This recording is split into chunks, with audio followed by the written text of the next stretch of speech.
Hi there everybody, this is Chaz and Lulu from Retro Nirvana Gaming, and today we're going to be talking about Retro World Expo.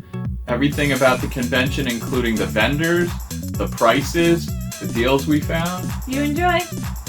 Okay, so we had a whole bunch of different TVs here from Retro Games Plus. They had a really nice display that was set up with a bunch of CRTs and classic gaming like Mario 64, stuff like that.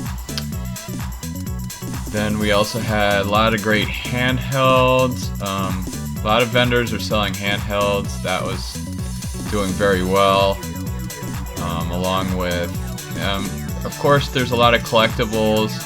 Yeah, even though it is a game convention. Yeah, this one is different. It's Retro World, so it's not just games. Like Too Many Games is basically mostly video games. Yeah. And this is nice because you have toys. It's a lot of retro. I mean, the majority of the items being sold are retro video games, but there's collectibles, there's Hot Wheels, there's anything, there's Pops. So there's a lot more to look at. So there's many different people, just like retro toys in general. As you can see, like lunch boxes and like Squishmallows and stuff like that. So it's a lot more fun. And they have art. I feel like it caters to both the hardcore collector and the casual collector at the same time. So there's a nice mix of, you know, everything from game posters, which you can see right here. We actually end up picking up like 3 or 4 game posters, to cartridges, to even like jackets for hardcore collectors. Oh, these jackets were so cool. Like that Golden Axe one, that was a Streets of Rage one. So those were like $60. Those were super cool. I mean, I considered picking one up because I just love those games. Everything up to ornaments, which you could get from Hallmark, but they were selling there for, you know, a pretty decent price, in case you missed out on those. Even some merchandise.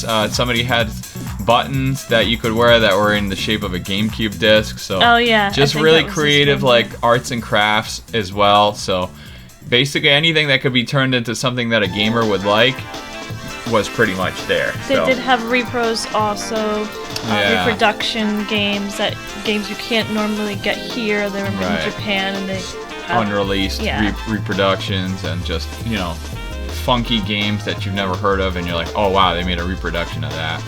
It's pretty big. It took us a while to go around once. Even just once, I think it was about 4 hours almost, and then you know, we took a break for lunch, but then we usually like to go around a couple of times because it's so busy when you first get there. Yeah, you don't really get to look that often, so yeah, these were awesome.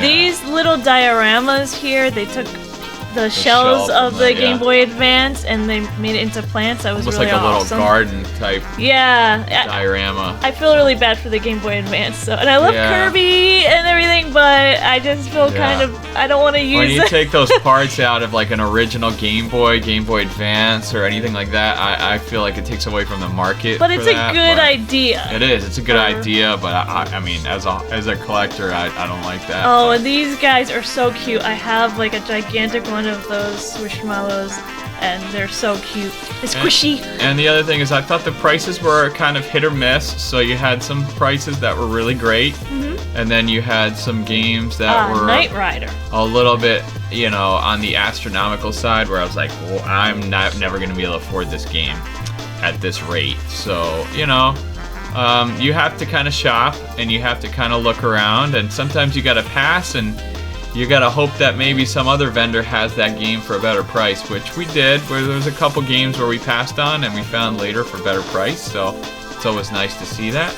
Yeah, another thing you see is, you do see at conventions in general, you see a lot of 3D printing. Thanks for watching our footage from Retro World Convention. We had a wonderful time. And let us know if you attended, what was your favorite part of the convention, and what was your favorite part of this video. Thanks for watching. Bye.